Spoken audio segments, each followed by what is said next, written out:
Tapi tak termasuk surah kot no? Yang sederhana, yang ambil yang rukun saja. Itu yang sederhana. Kalau buh surah, surah-surah apa yang panjang itu bukan lah. Ini dia nak Fatihah yang sederhana. Okay. Itu topik dia nah? Yang ke-8, bahawa ada dua khutbah itu dengan bahasa Arab. Artinya segala rukunnya juga. Dia kata rukun sahaja. Jadi rukun khutbah ni dia ada 5. Hak 5 ni mestilah dalam bahasa Arab. Hak lain-lain tu tak apalah nak bantai Urdu ke, Shin ke, India ke, ikutlah bahasa apa pun. Tengok jemaah lah tuan-tuan. Tengok jemaah. Kalau pergi semayang di Morocco tuan-tuan, cara di Morocco. Kalau New York, cara di New York. Dia akan guna bahasa sana, bahasa setempat. Tapi yang rukun ni mestilah bahasa Arab. Ada 5 rukun khutbah, mestilah bahasa Arab. Yang ke-9, bahawa memperdengar akan 2 khutbah itu bagi sekalian yang 40 khutbah mesti didengar oleh 40 orang. 40 orang yang sempurna, yang boleh dikira 40 orang untuk dikira mengesahkan jemaah. 40 orang tu kena dengar. Kalau 40 orang sekali khatib, artinya 40 orang sekali khatib lah. Yang ni kita kupas dah sebelum ni kan. Siapa dia yang tak boleh dikira, siapa dia boleh dikira.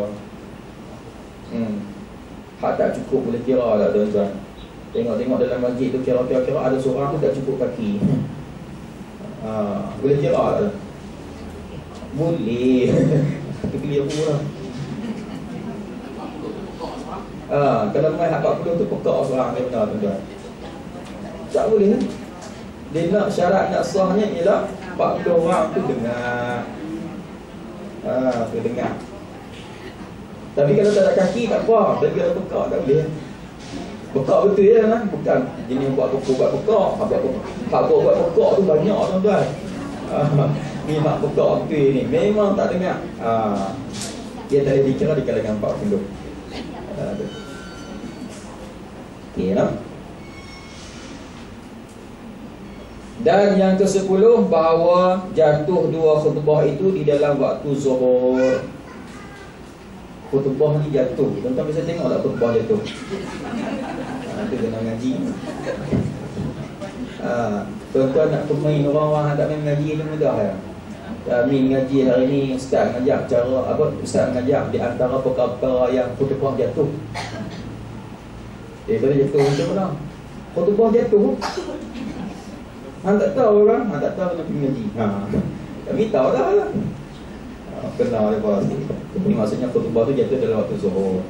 Dia nak khutbah ni mestilah berada dalam had waktu zuhur. Jangan tak masuk lagi baca dah khutbah. Nak jimat masa gunanya. Nak jimat masa. Sebab lepas ni nak pergi sembahyang gerhana pula ni. Kebetulan gerhana berlaku dekat. Maksudnya dalam waktu. Nak sembahyang gerhana pula, kita buat cepat sikit khutbah. Kita reza, kita ambil awal sikit 5 minit. Tak sah sebab apa? Kedua-dua khutbah mestilah berada dalam waktu zuhur. Itu maksud jatuh tadi tu. Bahawa jatuh artinya berada 2 khutbah, berlaku 2 khutbah itu dalam waktu zuhur. Kalau lah semua penduduk-penduduk dalam kampung, dalam qaryah tu tuan-tuan semua jenis lambat. Mangkit pukul 10 kan, buruh gigi 3 jam, mandi pula 2 jam. Semua satu kampung sama je kan. Kemudian pukul 4 barulah pakat pergi masjid nak sembahyang Jumaat. Boleh tak tuan-tuan? Boleh. Pukul 4 tu dalam waktu zuhur lagi. Bacalah khutbah dalam pukul 4 kan. Tapi semua pakat-pakat elok lah kan. Kalau tak pakat ya, bahagian penguatkuasa Majlis Agama Islam ke mai tengok, mai mintai tengok. Selesai 10 perkara 10 perkara, 10 syarat bagi 2 khutbah. Selesai. Syahdan ni satu penyaksian. Disunat bagi khatib dan lainnya mengangkat 2 tapak tangan pada ketika baca doa pada khutbah yang kedua. Inilah jika tiada ditakut khatib itu gugur daripada mimbar, dan jika takut ia maka tinggal atas dia. Ini dia tambah lagi ditambah. Sunat bagi khatib dan juga yang lain yang mengangkat dua tangan. Sunat bagi khatib tengah dia baca khutbah tu tuan-tuan, tangan kiri pegang tongkat, tangan kanan ni kosong. Sebab teks dah ada di atas Rasulullah tu. Dah ada tempat dia dah. Bila baca je tangan kanan ni kosong, boleh angkat sebelah tangan. Sunat khatib angkat tangan semasa baca doa bagi khutbah yang kedua. Dalam khutbah yang kedua, dalam khutbah yang kedua ada doa untuk muslimin muslimat kan. Kemudian bagi makmum sama juga, bagi makmum pun sunat angkat tangan semasa doa dalam khutbah yang kedua. Tu. Kalau orang tanya kita tuan-tuan, malah aku nak angkat tangan, doa panjang sangat, malas nak angkat, tak angkat tangan. Cuma di mulut amin, amin. Boleh tak? Boleh. Cuma tak apa-apa nak kemas lah. Minta projek kat orang tuan-tuan, surat tak buat, boleh dah dia bagi. Tapi kalau buat projek, buat kertas kerja, surat apa semua tuan-tuan, yang ni kemas lagi. Tu. Cerita dia macam tu. Inilah jika tiada takut khatib itu gugur daripada mimbar. Ni pun kalau tak takut gugur, tahu gugur jatuh. Angkat tangan belah kanan, angkat tangan untuk doa tuan-tuan, jatuh, berlemuk jatuh tu. Jatuh atas mimbar tu. Dia kata sini kalau tak takut, kalau tak bimbang takut gugur. Tapi kalau bimbang takut gugur, tak payahlah. Tak payah angkat. Itu bagi khatib. Jika takut ia, maka tinggal akan dia. Kalau dia takut, kalau angkat tangan sekali khutbah jatuh, kemudian dia sendiri pun tak bergerak dah, harap dia bersandak dah. Angkat tangan belah ni tak ada tempat nak pegang, meloroi turun pelan-pelan. Kalau macam tu kata dia, tak payahlah angkat tangan dalam doa tu. Itu bagi khatib. Hak makmum ni nak buat apa? Angkat je lah kan. Angkat. Cuma kadang-kadang dia angkat dia layu sikit, angkat dia turun pelan-pelan. Angkat dia turun pelan-pelan. Kadang-kadang dia angkat tapi turun sikit kepala apa dah. Itu biasa dah tu. Saya pelik satu kajian tuan-tuan, sembahyang Jumaat di mana masjid pun mengantuk, kecuali yang hak sedap sikit lah. Semua sedap no. Tapi mai tak dan ibadallah, bunyi ibadallah tu hak dua masjid, hak dalam masjid semua kat kepala. Saya duduk atas mimbar, saya tahu bunyi ibadallah serentak pakai angkat kepala. Nampak tu nak habis dah. Tuan-tuan tak biasa duduk atas mimbar, tak tahu lah kan. Saya duduk atas mimbar nak bergelak apa dah. Habis baca khutbah yang kedua dah kan. Last sekali tu ibadallah kita pandang semua serentak angkat kepala, pakai panjang bengkok kan. Nampak tu nak habis dah khutbah. Nak bersiap untuk sembahyang. Abang Haji tak misal. Cuba perhati tengok. Cuba perhati tengok.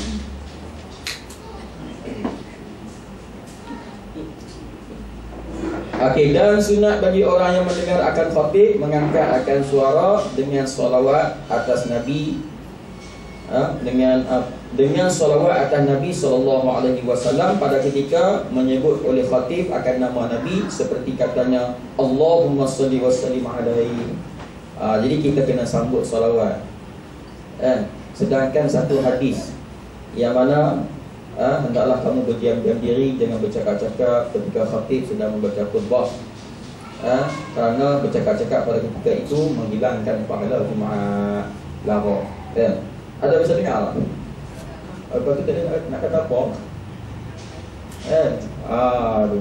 Jadi tuan-tuan dan puan-puan sekalian, kalau dah khatib sambil-sambil duk baca khutbah tu sebut nama Rasulullah Muhammad sallallahu alaihi wasallam ataupun Nabi kita sallallahu alaihi wasallam, kita sambut sallallahu alaihi wasallam. Sunat tu. Jangan duk diam. Tekendu sebab apa? Takut hilang pahala Jumaat. Boleh. Dia yang tak boleh bercakap ni, bercakap yang tidak ada faedah, yang tidak ada manfaat. Sehingga kan tuan-tuan, kalau khatib tu baca khutbah silap, makmum boleh tegur. Sebab apa? Dia ada manfaat. Baca ayat silap tuan-tuan, Baca ayat silap. La a'budu ma ta'budun. Tok Imam tu dia telo sikit. La a'budu ma ta'budun. Tegur.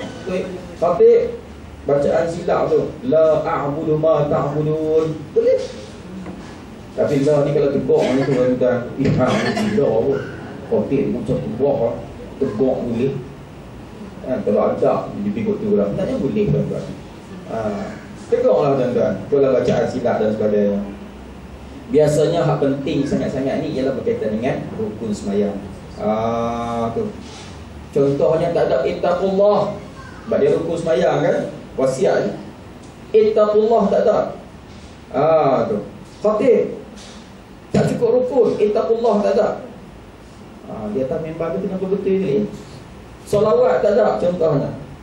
Alhamdulillah, puji-pujian tak ada. Ni semua berkaitan dengan rukun. Cek mai tuan-tuan. Tengok-tengok satu ayat Quran pun tak ada. Sedangkan rukun khutbah ni kena ada juga salah satu ayat. Kena ada juga sekurang-kurangnya sepotong ayat Quran. Kena ada, diselitkan dalam khutbah. Cek tengok tak ada. Dia naik turun. Naik turun dengan syarahan dia khutbah dia tuan-tuan. Boleh tegur, makmum boleh tegur. Okey, kalau sebut nama Nabi seperti katanya Allahumma salli wa sallim alaihi ataupun sallallahu alaihi wasallam ataupun sallallahu wasallam alaihi. Jadi kita boleh sambut sallallahu alaihi wasallam. Dan seumpama salawat atas Nabi itu at-taradi. Daripada sahabat. Apa dia at-taradi ni? Kita sebut radhiyallahu anhu. Contohnya tuan-tuan, Sayyidina Abu Bakar As-Siddiq, kita pun sambut radhiyallahu anhu. Tu taradhi tu. Tu. Daripada sahabat Nabi dan keluarganya, pada ketika disebut oleh khatib akan nama mereka itu seperti katanya radhiyallahu anhu. Tu radhiyallahu anhu. Sayyidina Ja'far radhiyallahu anhu. Sayyidina Hamzah radhiyallahu anhu. Kalau sebut kataan-kataan nama-nama ni, kita sambutlah radhiyallahu anhu. Imam Nawawi rahimahullahu ta'ala. Atau dia kata atau radhiyallahu anhuma, ni untuk dua orang, khitab untuk dua orang. Sayyidina Abu Bakar dan juga Sayyidina Ali karamallahu wajhah radhiyallahu anhuma, itu contoh dia. Atau radhiyallahu anhuma. Tadi radhiyallahu anha ni bagi perempuan. Sayyidatina Aisyah, Sayyidatina Aisyah ataupun Sayyidatina Khadijah radhiyallahu anha. Radhiyallahu anhuma ni untuk dua orang, tak kira lelaki ke perempuan ke, lelaki campur perempuan. Atau radhiyallahu anhum, ni bagi lelaki semua contohnya. Semua para sahabat disebut belaka. Jadi kita sambutlah dengan radhiyallahu anhum. Dan satu lagi atau radhiyallahu anhunna, ni bagi semua perempuan. Zainab, Siti Aisyah, campur pula bagi siapa? Campur pula Siti Khadijah radhiyallahu anhunna. Tu khitab bagi ramai perempuan. Dia buat tak ni? Saya tahu sebab apa tak buat, sebab orang tak jarang sebut tu. Dan apabila berlaku pada khatib menyebut nama Allah, harus bagi orang yang mendengar kata Jallallah atau Azzallah atau Jalla Jalalah, kerana membesar akan dia, akan Allah Ta'ala. Jadi bila sebut Allah Subhanahu Wa Ta'ala, kita boleh sebut Subhanahu Wa Ta'ala pun boleh. Ataupun di sini dia kata Jalla Jalalah, Allah Jalla Jalalah. Kadang-kadang dalam apa ni, kadang-kadang kita tengok dalam frame Allah ada kan, Allah Jalla Jalalah. Kita sebut Jalla Jalalah, tanda kita membesarkan Allah Subhanahu Wa Ta'ala. Lepas tu dia tulis intaha. Intaha ni kesudahan kata-kata tadi lah. Yang kata yang mana kata kalau dah sebut Muhammad, kita kena sebut sallallahu alaihi wasallam. Itulah berakhir kata-kata dia. Intaha ghayatul talkhis. Jadi kesudahan kata di dalam kitab Ghayatul Talkhis. Saya pun tak tahu kan kitab ni karangan siapa. Saya tak ingat. Okey, selesai. Faidatun, ni satu faedah. Ni satu faedah. Beberapa faedah. Fawaidun ni beberapa faedah. Jadi dia nak terang kat kita apa faedah-faedah lagi berkaitan dengan khatib ataupun khutbah tadi. Dan datang warid.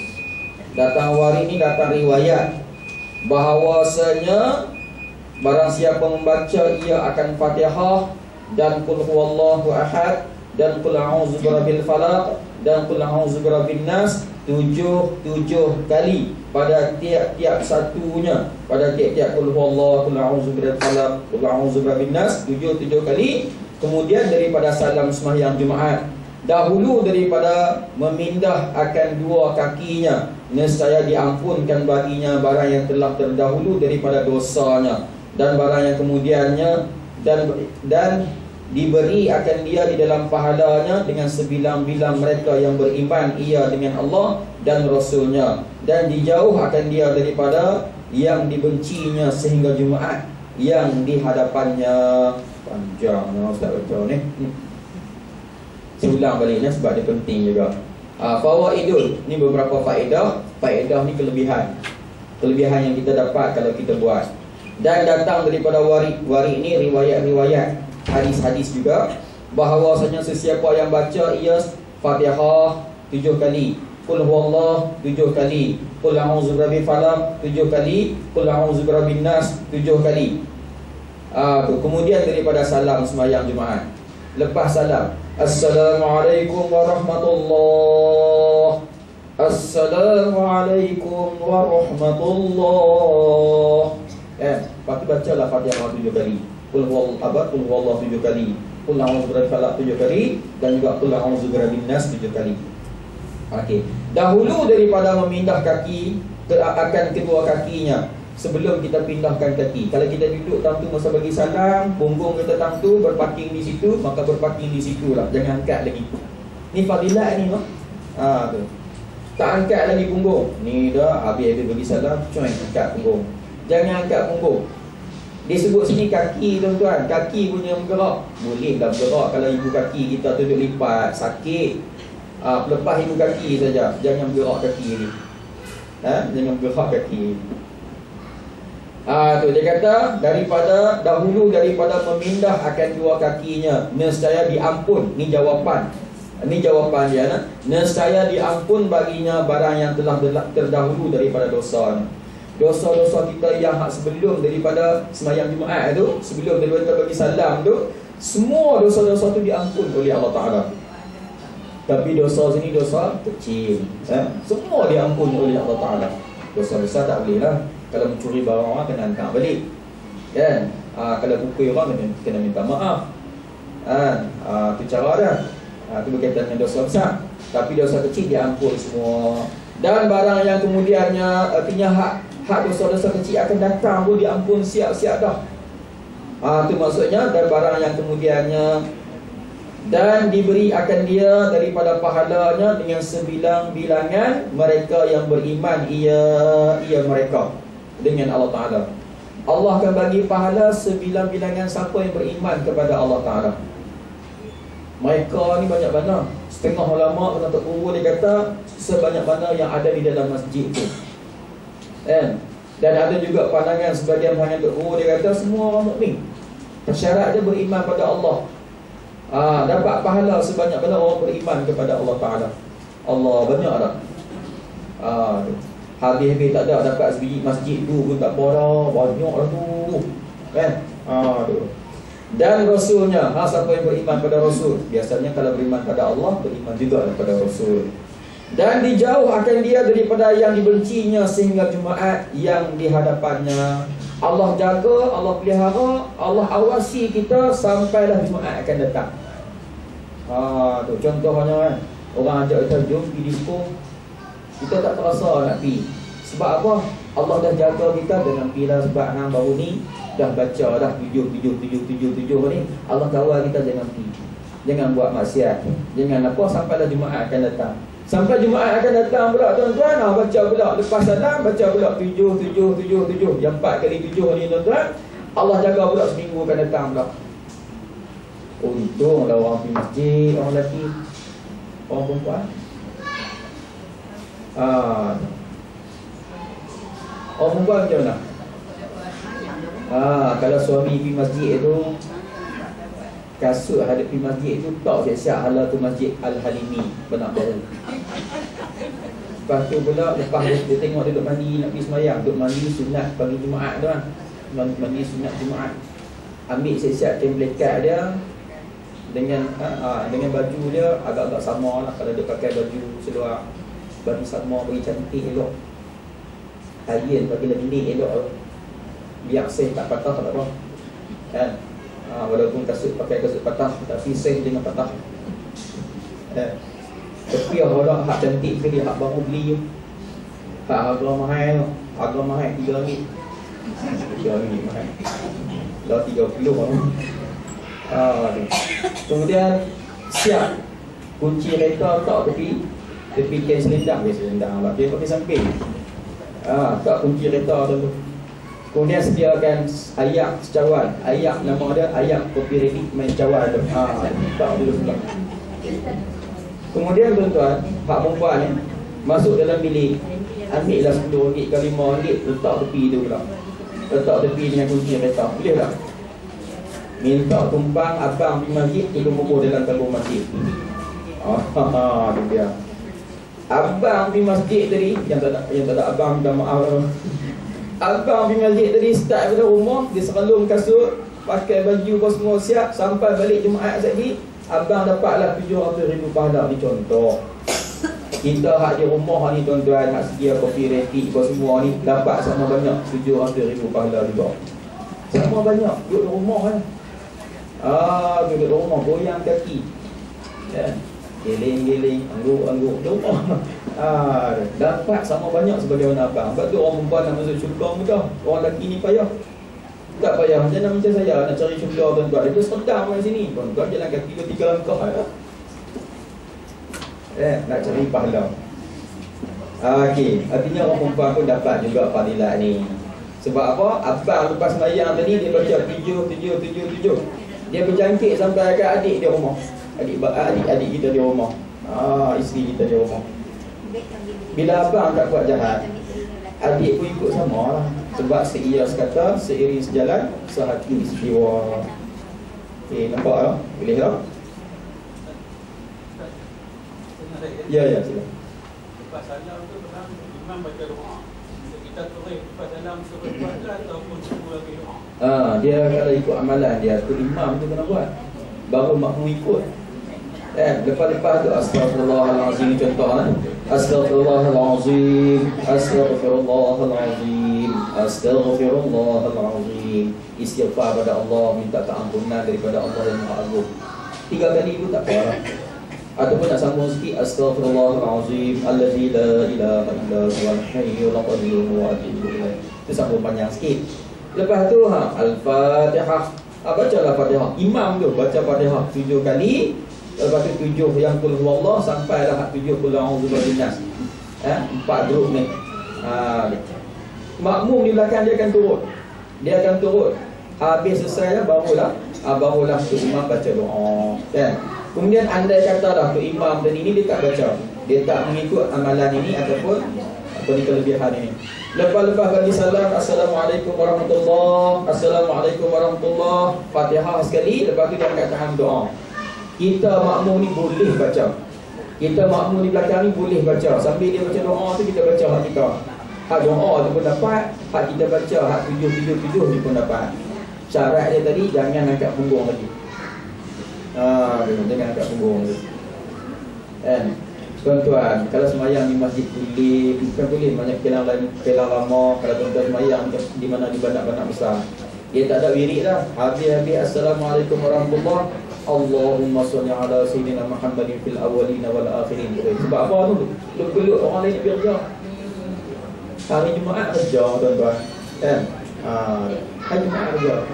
Jadi fadilat ni tak dapat. Tak dapat fadilat ni. Jadi kita boleh baca, tapi kadang-kadang terganggu lah. Doa tu terima baca pendek. Kita baca hati tak habis lagi, 7 tak habis lagi. Orang pakai langkah kiri kanan. Kita mata liang. Jadi tak dapat fadilat tu, tak dapat. Tapi kalau kita usaha duduk baca juga, dapatlah kat kita. Orang lain tak dapat lah sebab tak baca. Dapatlah kat kita. Saya ada seorang tuan-tuan, setiap seorang masjid saya sendiri. Dia mungkin ayah dia sebelum ayah dia meninggal pesan ke dia apa? Cikgu Zuki, dia tiap kali kalau saya tak baca yang 7 ni, kadang-kadang saya nak cepat, kadang-kadang ada ceramah lapar lah, kita cepat. Kita tinggal fadilat ni. Tapi kita tinggal fadilat tu, kita buat yang lain. Contohnya apa ni, tahlil la ilaha illallah 51 kali. Jadi dia di belakang, dia baca qul huwallahu 7, Al-Fatihah 7, qul a'udzu birabbil falaq 7, qul a'udzu birabbin nas 7, dia baca. Tapi dia baca pun kadang-kadang tak ada nak habis, dia berdiri. Tapi berdiri pun dia baca. Itu fadilat lain pula. Tapi dalam kitab kita ni, jangan angkat kaki, jangan berpindah kaki. Maksudnya jangan angkat dulu, baca sampai habis dulu, barulah kita berdoa. Okey, boleh tak? Boleh lah? InsyaAllah. Sebab dia panjang sikit, biasalah.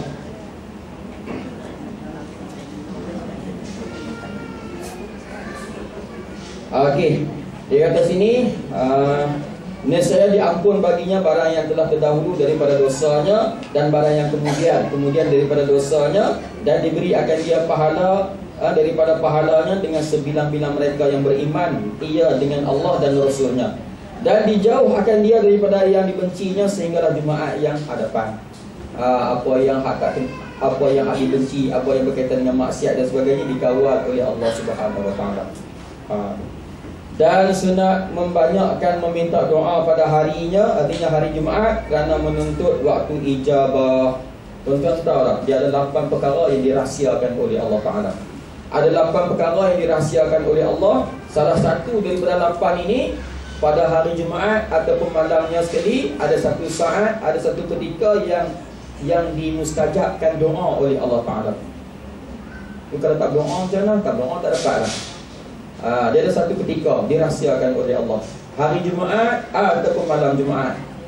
Sebab itulah tuan-tuan, para waliullah, alim-alim ulama, malam Jumaat mereka tak tidur, mereka berzikir.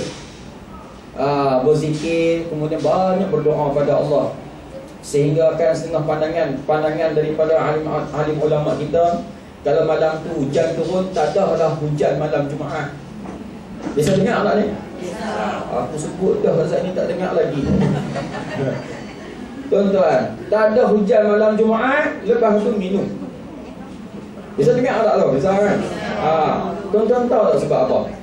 Sebab malam Jumaat ni kita sini tak nampak. Malam Jumaat tuan-tuan, para waliullah, kekasih-kekasih Allah, tutup guru, tuan-tuan, depa malam Jumaat depa berzikir, depa buat ibadat, qiyamul lail. Sehingga kan tuan-tuan, apa yang mereka baca pada malam tu, sehingga akan berzikir sampai 12,000 kali pun ada tuan-tuan. Hawa-hawa daripada mulut mereka ni, dia akan naik. Wak-wak zikir tu dia akan naik ke langit. Zikir tu, wak-wak zikir tu dia akan naik ke langit. La ilaha illallah. Wak tu naik ke langit tuan-tuan. Wak zikir. Kemudian malam tu hujan turun pula. Hujan tadi menindis ataupun menindas. Bukan menindas nak. Dia timpa di atas wak-wak tadi turun. Wak zikir tuan-tuan. Tak ada wak-wak zikir. Maksudnya dengan hujan tadi tak ada buat ayat menawar hati. Dia panggil apa? Ayat tawar, ayat terang hati. Dia main situ.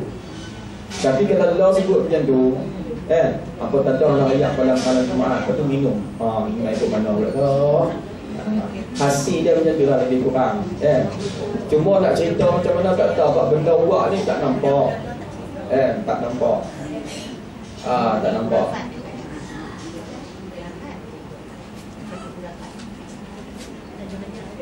Jadi sunat minta doa, sebab dia ada waktu ijabah, waktu mustajab doa. Dia ada 8 Sebahagian yang saya sebut, saya pun tak ingat semua kan. Antaranya yang dirahsiakan oleh Allah. Apa dia yang dirahsiakan oleh Allah? Antaranya ialah malam Lailatul Qadar, Allah rahsia. Kemudian pula nama Allah yang mulia, selain ataupun daripada 99 tu, manakah nama Allah yang paling azam? Kita tak tahu. Kita tahu 99 saja. Tapi ada satu nama yang mana Rasulullah sendiri pun tak tahu. Nama Allah yang paling azam, paling baik, paling bernilai. Kemudian pula begitu jugalah rahsia Allah Ta'ala, maksiat mana yang paling keji. Maksiat tu banyak sampai 300 maksiat tu. Mana-mana maksiat, dosa-dosa besar yang paling keji kita tak tahu. Adakah zina yang paling keji di sisi Allah? Adakah minum arak tu yang paling keji? Adakah tinggal semayang tu paling keji? Adakah bunuh orang tu paling keji? Kita tak tahu yang paling keji. Allah rahsia supaya kita ni jangan buat semua maksiat-maksiat tu. Kalau kita tahu zina paling keji, zina kita tinggal, ada kita buat. Ni supaya hikmah dia, supaya kita tinggal semua. Sebab kita tak tahu yang mana yang paling dibenci oleh Allah Ta'ala dalam banyak-banyak dosa besar. Okay, you all understand? Yes. Alhamdulillah. Apa lagi saya pun tak ingat. Dia ada 8 salah satu je hak mustajab doa saya pun tak ingat tu. Dan membanyakkan membaca surah Al-Kahfi, suratul Kahfi. Jadi malam Jumaat banyak baca surah Al-Kahfi. Dan selawat atas Nabi pada hari dan malamnya. Banyak berselawat pada Nabi pada hari Jumaat dan juga malamnya. Tuan-tuan dan puan sekalian, ini berita yang baru kami terima. Ini berita ni lama dah, tuan-tuan. Ada seorang di Terengganu, tuan-tuan, orang perempuan. Dia umur lebih kurang dalam 60. Nak kata tua sangat tidak, nak kata muda sangat tak. Dia orang kampung di Terengganu. Sahabat saya jumpa dia, tuan-tuan. Sahabat saya jumpa orang tua ni perempuan. Dia tak kerja apa, dia duduk rumah siang hari, lepas pada waktu duha apa semua tu, dia duduk keliling rumah, dia menyampui tanah. Kadang-kadang dia tanam pokok cabai keliling rumah. Itu dia orang Terengganu lah. Jadi kawan ni kata apa? Dia tak pernah jumpa lagi seorang perempuan yang sangat rindu pada Allah Ta'ala. Dia ni rindu ke Allah ni sampai menitik yang mata. Tuan-tuan bisa jumpa tak orang rindu ke Allah sampai menitik yang mata, nangis. Sehingga dia sebut, ya Allah, lambat lagi kau nak mati. Lambat lagi kau nak mati. Dia bukan minta mati, dia teringin nak jumpa Allah cepat. Orang dia bukan pakai tudung labuk, bukan pakai jubah labuk dah, orang biasa ya tuan-tuan. Tapi tak pernah jumpa, kawan saya kata memang tak pernah jumpa. Rindu sungguh ke Allah, ibadat dia penuh, sembahyang duha tak tinggal, tuan-tuan. Sambil-sambil itu baca Quran lepas subuh dan juga lepas asar. Ada masa kosong dia tak kerja apa, tuan-tuan. Ada masa kosong dia nara tepi rumah petik sampah dia. Sambil petik sampah tu dia baca apa yang dia ingat. Sampai dia pasal rindu sungguh-sungguh ke Allah. Tak pernah jumpa manusia macam tu, rindu sungguh. Sehingga dia kata, lambat dia nak mati ni. Sebab dia nak jumpa dengan Allah. Artinya tuan-tuan, ibadat dia dah beres, akidah dia dah beres dengan Allah, amanah dia dengan Allah pun dah beres dah, ketakwaan dia pun dah cukup, lengkap, penuh, komplit dah, tuan-tuan. Sebab tu dia nak jumpa Allah. Kita rasa takut nak jumpa Allah, bukan nak jumpa, nak mati pun takut. Tengok orang mati pun takut dah, tuan-tuan. Bukan kita mati, orang mati takut dah, tuan-tuan. Artinya kita ada banyak masalah lagi yang tak selesai dengan Allah Ta'ala. Betul tak, tuan-tuan? Ada di Terengganu, saya tak tahu lah mati tak, tapi dalam masa berdekat ni, hak-hak sebelum ni tak meninggal lagi. Orang dia sihat, tuan-tuan. Allah Akbar. Ini saya cerita betul, tapi saya tak pernah pergi jumpa dia, sebab kawan saya jumpa. Dan sunat membersihkan dirinya daripada segala yang kotor-kotor yang ada pada badannya. Langkau sini. Dan sunat membanyakkan daripada bagai-bagai kebajikan pada keduanya, artinya Jumaat, hari Jumaat dan malamnya. Dan hendaklah dijadikan harinya itu hari amalan akhirat juga. Jadi disarankan dalam kitab ni, jadikanlah hari Jumaat itu hari amalan sahaja. Mana kita ni hari itulah hari sibuk bekerja. Saya tertarik dengan Kelantan, berkaitan dengan cuti lah. Di Kelantan cuti Jumaat Sabtu, dan diisytiharkan hari Jumaat tu hari ibadat, hari Sabtu tu hari keluarga. Saya cukup cantik. Kedah tak tahu lah, Mengeling saya tak tahu. Masa saya duduk Kelantan, diisytihar rasmi hari Jumaat adalah hari ibadat, hari ilmu. Kemudian kuliah-kuliah dihidupkan pada hari Jumaat, masjid ataupun surau. Kuliah duha sekali. Hari Sabtu adalah hari keluarga. Tidak dibenarkan kerja, duduk bersama keluarga, nak intimkan hari-hari itu bersama keluarga. Allah cantik tuan-tuan. Ni dah hari Jumaat kerja, hari Sabtu kerja, Ahad kerja, Isnin kerja, Selasa kerja, balik kerja pula bau hamil Jumaat, Sabtu, Ahad. Tuan-tuan. Allah, tak pening kot mana. Lepas tu kalau orang perempuan ni saya nak pesan, jangan jadi imam. Hari Jumaat pun kerja. Hak lelaki tak apa. Okay, cantik ya. Jadikan hari akhirat, hari amalan, amalan akhirat juga. Ni cadangan daripada pengarang penyusun kitab kita. Memang betul pun tuan-tuan, hari Jumaat ni adalah hari ibadat, kan? Dan sunat mandi pada harinya dengan niat mandi sunat Jumaat. Bagi orang yang berkehendak hadir pada sembahyangnya, sembahyang Jumaat. Bagi orang yang nak pergi sembahyang Jumaat, sunat mandi Jumaat. Orang perempuan sembahyang Jumaat tak disunatkan mandi Jumaat. Tapi kalau orang perempuan pun nak sembahyang Jumaat, sunat mandi Jumaat. Tapi kalau bagi orang lelaki, semua yang akil balik, sunat mandi Jumaat. Sebab wajib pergi sembahyang Jumaat. Bukan sekadar pergi saja. Nak pergi mestilah. Nak pergi sunat mandi sunat Jumaat. Kalau nak pergi sembahyang. Kalau lah hak lelaki sekali pun tak mau pergi sembahyang Jumaat, kalau tak mau pergi, tak disunatkan mandi. Dia nak orang yang nak pergi saja. Ustaz, ya. kalau dia tu kerja pagi dia tu nak mandi sunat Jumaat, dia tu pergi sembahyang Jumaat jangan Ustaz. Okey. Dia tak mandi dah rumah. Ya. Okey. Waktu dia tuan-tuan bermula daripada lepas sembahyang Isyak pada malam Jumaat. Lepas sembahyang Isyak mandi siap-siap. Kalau dalam malam tu berlaku accident ke apa, mandi sekali lagi lah. Insiden. Okey, boleh. Waktu dia bermula daripada lepas Isyak tu, sembahyang lah. Mandi sunat Jumaat. Sampailah waktu dia hampir-hampir nak sembahyang Jumaat. Artinya waktu mana kita nak keluar pergi. Bila dah sampai masjid tak payahlah nak mandi, penuh dia iyak lah. Jadi kalau lah pukul 12 kita nak pergi sembahyang, pukul 12 tu. Pukul 12 tu mandi sunat Jumaat. Waktu mana paling afdal? Waktu dekat-dekat nak pergi sembahyang Jumaat. Kalau pergi pukul 11 dah. Sebelum sikit pukul 11 mandi lah. Kalau nak pergi pukul 1, sebelum sikit pukul 1 mandi lah.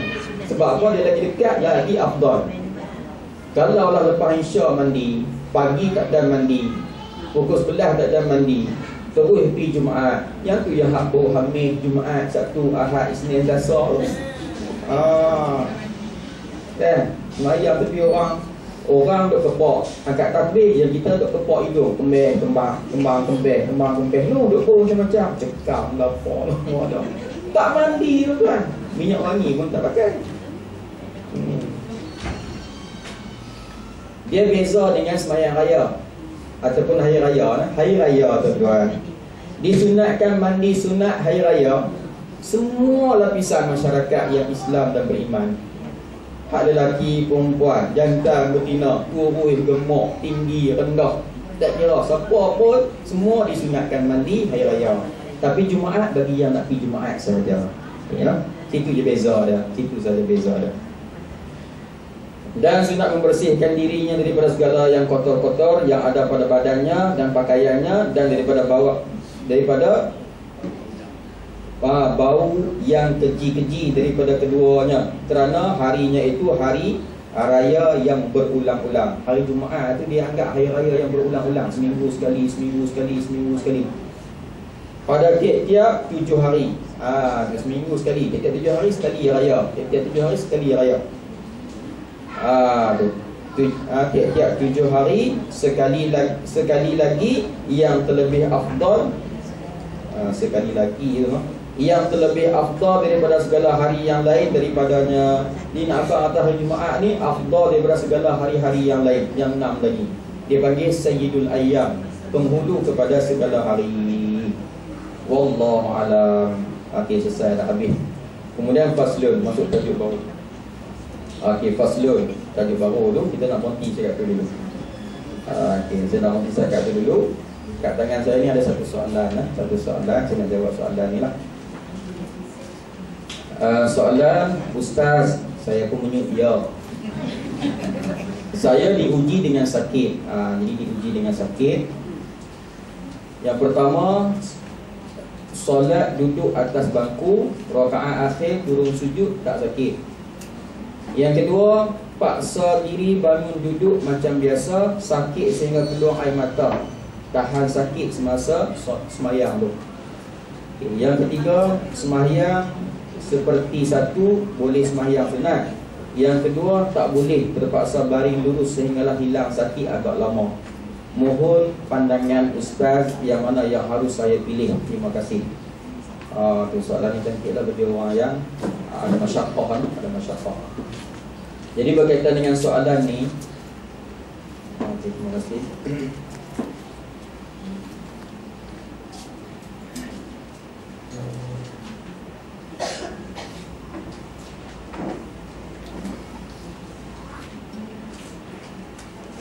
Okey, tuan-tuan tengok dalam muka surat 17 kan? Dalam kitab kita juga muka surat 17. Kita mengaji dah dulu, kita ulang balik sebab dia penting. Tuan-tuan tengok muka surat 17 dengan soalan tadi lah, muka surat 17. Tuan-tuan tengok di tengah dia tulis faslun. Faslun. Jumpa tak? Jumpa tak? Okey. Faslun bermula syarat qiyam. Syarat qiyam ni syarat berdiri betul, iaitu membetulkan akan tulang belakangnya. Syarat nak sah sembahyang, qiyam ini mestilah dibetulkan tulang belakang. Dan jikalau dengan bersandar ia kepada sesuatu atau dengan berpegang ia atasnya, sama ada dia bersandar kat dinding ke tiang di belakang ke, boleh jadi betul apa ni tulang belakang. Itu dia panggil qiyam. Ataupun kalau tak betul juga, orang tolong pegang. Masa semayang tu cucu ke, anak lelaki ke tolong pegang. Perempuan ni kita tak larat. Memadah kita cara kita membetulkan tulang belakang untuk mengesahkan semayang. Atau dengan dipegang orang akan dia sekalipun, memadahlah. Ataupun orang lain main pegang, tolong pegang kita masa semayang. Janji agak-agak betul. Sebab sakit tu sakit lah. Jadi agak-agak betul. Maka bolehlah, memadahlah, sahlah maksudnya. Dan jika tiada kuasa ia berdiri betul, kalau tak mampu nak berdiri betul, maka wajib ia berdiri qadar sehabis-habis puasa. Kalau hak betul-betul ini tak mampu dah, ikutlah setakat mana kita mampu, setakat mana kita kuasa berdiri betul. Kan? Ada orang memang tak berdiri betul, memang tak boleh, memang tak boleh. Kalau berdiri juga takut patah tulang belakang. Tu tak boleh nak betul dah. Mengikut kemampuan dia. Okeylah. Dan jika tiada kuasa berdiri sekali-kali, seperti hasil baginya dengan dia masyaqqah yang sangat, tak boleh betul. Kalau betul juga masyaqqah. Masyaqqah ni susah, menyebabkan dia susah nak baca, susah ketak, sakit lagi, menyebabkan susah. Itu susah. Masyaqqah yang sangat ni susah. Yang hilang ia akan khusyuk dan khudu' hati. Yang hilang khusyuk. Khusyuk ni tenteram hati. Khudu' ni pula hadir hati. Nak baca jadi gelisah, nak baca jadi susah. Sebab apa? Duk teringat dan duk rasa sakit. Atau takut ia akan jatuh ke dalam laut atau karam. Kalau dia sembahyang atas bot ke tongkang ke apa ke, takut-takut tenggelam, takut-takut jatuh ke dalam laut, kan? Atau karam. Atau karam ni kapal tu sendiri karam.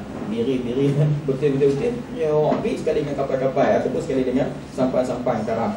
Atau ataupun berpusing kepalanya. Berpusing kepala, bukan pusing kepala tu pusing macam tu, pening kepala. Atau takut keluar kencingnya bagi orang yang silsil bau. Ataupun kalau berdiri keluarlah ayat kencing sebab dia penyakit silsil bau. Silsil bau ni hak kencing tak lawa tu. Tak stop pun dia keluar juga. Stop pun dia keluar juga. Atau keluar bawasir bagi orang yang basur. Keluar bawasir, keluar rembung bagi orang yang penyakit bawasir. Diri je dia keluar. Kalau duduk tak apa. Tu. Dan yang umpama keduanya ataupun seumpama hak kedua tadi, maka hendaklah ia sembahyang duduk. Ni jawapan dia. Hendaklah dia sembahyang duduk. Jadi kalau kita masyaqqah, susah, tak tenteram hati, menyebabkan baca tak khusyuk, tak khudu', tak hadir hati, ataupun dengan sebab pening, sebagaimana disebut tadi, semua ni boleh semayang duduk. Tapi nak semayang duduk pun tuan-tuan, bagi semayang hak wajib ni, angkat takbir mestilah dalam qiyam, lepas tu baru duduk. Kecuali daripada awal lagi kan uzur syar'i ini memang tak boleh diri, tu lain lah. Boleh lah dia angkat takbir ketika duduk. Okey nah, atau berganti duduk, atau berganti diri. Dan jika ia lemah daripada sembahyang duduk, maka hendaklah ia berguling di atas lambungnya. Kalau sembahyang berguling tu no. Sembahyang berguling ni sembahyang bagi lambung kanan. Kepala sebelah sana. Kalau kiblat belah belakang saya ni, kepala belah sana, kaki sebelah sini menghadap kiblat. Okey nah, menghadap kiblat. Tu kalau lambung kiri, kalau kita duduk, tidur melalui lambung kanan, mengiring. Kalau mengiring tak boleh, bisui penuh. Bisui penuh. Tak ada pecah habis. 3 biji bom atom. Bolehlah pusing mai lambung kiri, kepala belah kiri, kaki sebelah sana. Tu kalau tak boleh hak tadilah, barulah step dia yang tu. Belah kiri pun tak boleh juga. Dia kena risau apa tak penuh. Tak boleh nak tidur pun tak boleh. Dan dijadikan mukanya, ni cerita hak lambung tadi, dijadikan mukanya dan hadapan badannya kepada kiblat, dan hendaklah ia bangun bagi rukuknya dan sujudnya qadar sedapatnya. Jadi dia maksudnya rukuk tidak dia kena apa ni? Kena bergerak kepala, angkat sebagaimana syarat rukuk, iktidal, sujud dia lah. Dan jika lemah ia daripada sembahyang berbaring atas lambungnya, maka hendaklah ia sembahyang bertelentang atas belakangnya, dan mendiri ia akan mukanya dan kedua tapak kakinya berhadap kepada kiblat. Jadi kalau tak boleh hak lambung kiri, lambung kanan tadi, utamakan lambung kanan tu dulu tuan-tuan. Kalau tak boleh juga, kalau macam tu kena sembahyang dalam keadaan terlentang, kepala belakang kiblat, kaki menunjuk ke arah kiblat. Betulkan kaki, angkat kepala sikit. Kepala tu angkat sikit, berbantai ke apa, angkat sikit. Jadi bila rukuk, angkat sikit kepala. Iktidal, letak balik kepala atas bantai. Sujud tu angkat lebih sikit, baca lah kan. Lebih kurang macam tu. Faham kot no? Bahasa yang ni kita belajar dah. Jadi saya sekali lalu je lah. Maka memperbuatlah ia dengan rukuknya dan sujudnya qadar kuasanya. Dan jika tiada, maka mengisyarat ia bagi keduanya dengan kepalanya. Kalau hak mana hak dia semua tak boleh bergerak dah. Kaki jam, tangan jam, sembahyanglah dengan kepala. Sembahyang dengan kepala, gerak kepala saja. Surat saman mai lagi. Okey, terima kasih. Dan jika lemah ia daripadanya, maka dengan kelopak mata, kepala pun tak boleh bergerak, jam dia dah. Tapi mata boleh kelipok, boleh lagi jeli. Semayanglah dengan mata. Yang maksud no? Semayang dengan mata. Mata tengok depan betul itu, yang tu qiyam. Tunduk mata ke bawah sikit, turun mata sikit tu rukuk. Angkat balik iktidal. Tengok kat bawah kelopak mata tu, itu sujud, macam tu. Semayang dengan kelopak mata. Dan jika lemah ia daripada isyarat dengan kelopak mata, maka hendaklah dilakukan sekalian perbuatan semayang itu dengan hatinya jua. Mata pun pejam rapat dah, tapi boleh lagi berfikir, maka semayanglah dengan hati. Dengan hati ni gambarkan ni rukuk, ni iktidal, ni sujud. Gambarkan dengan hati je. Programkan dengan hati. Okey. Inilah sehingga lemahnya. Yang ni yang terakhir sekali. Kalau hati pun tak boleh buat apa dah, tak boleh buat apa dah. Ini semua selagi mana ada akal, selagi mana boleh berfikir dan juga norma akal dia. Tapi kalau sampai peringkat nyanyuk ataupun gila, dah hilang dah kewajipan semayang. Okey, boleh tak? maka tiada gugur wajib sembahyang daripadanya sekali-kali selama ada akalnya itu mawujud. Inilah hal sembahyang fardu. Okey, saya nak sambung sikit. Adapun sembahyang sunat, maka harus padanya duduk serta kuasanya berdiri, dan harus berbaring serta kuasanya duduk. Bagi sembahyang sunat, kalau kita tak mampu berdiri, boleh duduk, tapi pahala separuh je. Dia lain dengan fardu. Fardu mestilah wajib takbir dulu, Allahu Akbar, berpegang ni. Nak baca pun tak nak kena lah. Duduk. Duduk sebagaimana duduk tahiyat awal lah. Kalau tak mampu duduk tahiyat awal, duduklah ke mana pun, sebab dah tak mampu. Lepas tu teruskan bacaan. Takbir bagi sembahyang fardu mestilah qiyam. Tapi ustaz, memang nak berdiri pun tak boleh lah. Sebab apa? Kaki tak ada. Kaki tak ada, duduk. Berdiri duduk buat macam mana? Naik dah duduk tak dapur. Kita ada macam tu lah. Jadi saya nak habaq ni payah dia duduk pada diri orang